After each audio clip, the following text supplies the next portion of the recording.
Problema número 3. En el problema 28.2, ¿cuál es la corriente en los resistores de 15 y 30 ohms? Bueno, viendo el problema anterior, podemos esquematizarlo de la siguiente manera.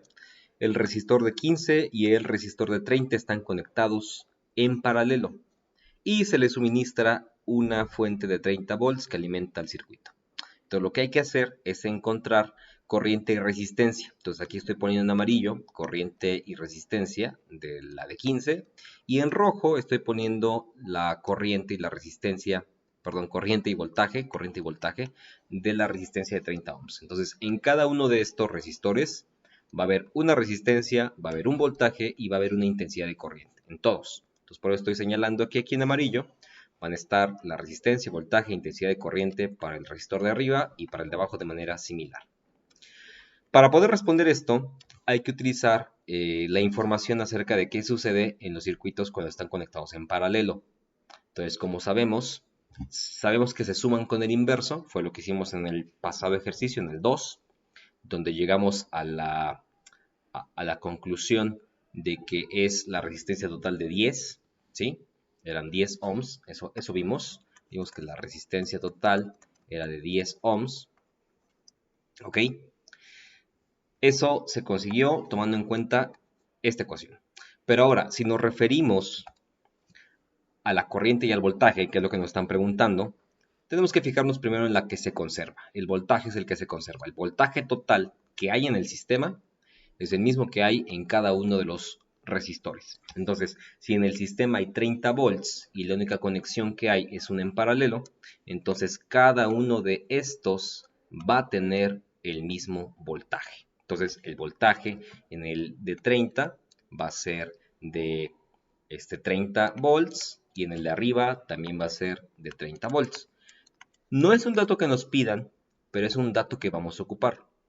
Porque para calcular la intensidad de corriente, ¿sí? Si tú recuerdas de la ley de Ohm, el voltaje es I por R. Cuando queremos calcular la intensidad de corriente, entonces esto va a ser V entre R. Tenemos las resistencias de cada una de las, bueno, el valor de la resistencia de cada resistor, 15 y 30, pero no teníamos el voltaje de cada uno. Ahora ya tenemos ese voltaje, entonces podemos calcular sin ningún problema cada intensidad de corriente. Bueno, entonces lo hacemos aquí, ¿sí? Calculamos la intensidad de corriente para el de 15 y sabemos la intensidad de corriente para el de 30. Entonces el voltaje en el de 15 es de 30, como aquí lo pusimos, era 30 en ambos, y la resistencia es de 15. Entonces, al hacer la división, esto nos da 2 amperes. De manera similar con el de 30, ponemos el voltaje, que era de 30, la resistencia, que es de 30 ohms también. Entonces hacemos la división, es de 1 ampere, ¿correcto? Entonces, respectivamente son 2 y 1 ampere, tal como lo dice la respuesta. Ahora, quisiera hacer énfasis en otra cosa. Dado que tenemos la resistencia equivalente de todo el sistema de 10, dado que sabemos que el voltaje total es de 30, podríamos calcular nosotros una intensidad de corriente total, ¿sí? ¿Cómo? Con esta misma ecuación que tenemos a la izquierda abajo. Si yo divido el voltaje entre la resistencia, voltaje de 30 entre 10 de resistencia, ¿a cuánto equivaldría eso?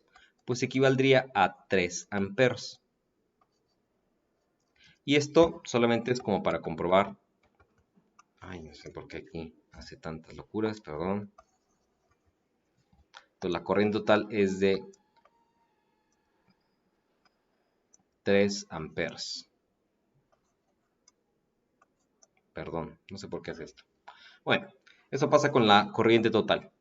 Ahora, en el caso de la corriente total, como dice acá, se distribuye. La corriente total se distribuye en cada uno de los dos resistores. Es decir, que sumados te deben de dar la corriente total. Pues precisamente lo que va a pasar si yo sumo estos dos. 2 amperes más 1 ampere, pues va a ser estos 3 que había calculado de la corriente total. Esto solamente para mostrarte que efectivamente estas ecuaciones se cumplen en el caso de circuitos en paralelo y en el caso de los circuitos en serie pues también se van a cumplir según sus reglas.